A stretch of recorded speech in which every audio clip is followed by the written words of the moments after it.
is altijd, de maandag beginnen we altijd rustig aan op te bouwen, opruimen. Het is altijd de hele happening hier, maar het komt altijd elk jaar weer allemaal goed zoals je ziet. We hebben hier ongeveer 25 kerstkraampjes staan. Elk jaar bakken we zo 300 tot 400 oliebollen. Ja, de mensen kunnen ze gewoon kopen. Op oudjaar bakken we ze ook, dan zijn ze te bestellen. Dan beginnen we altijd rond 1 uur of 2 s'nachts al te bakken. Om al de bestellingen klaar te hebben.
In combinatie met het flinket hebben wij schotels.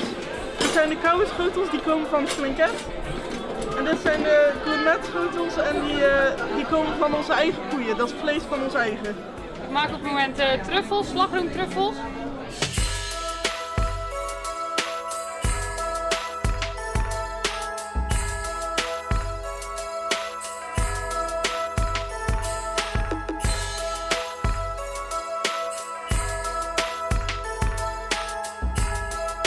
Ik ben hier aan het naaldvilgen.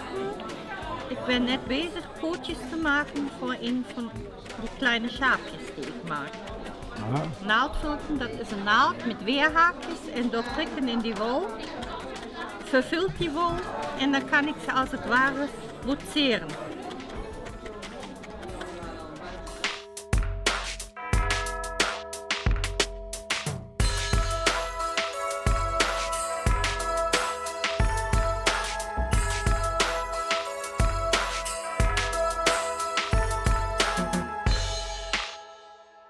Ik heb hier een aantal rauwkostjes gezet met een dipsausje. Het dipsausje is gemaakt in dit hele fijne apparaatje met hele scherpe mesjes.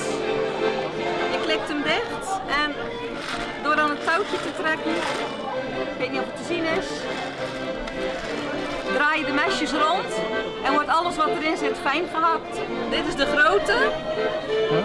Hetzelfde principe als de kleine.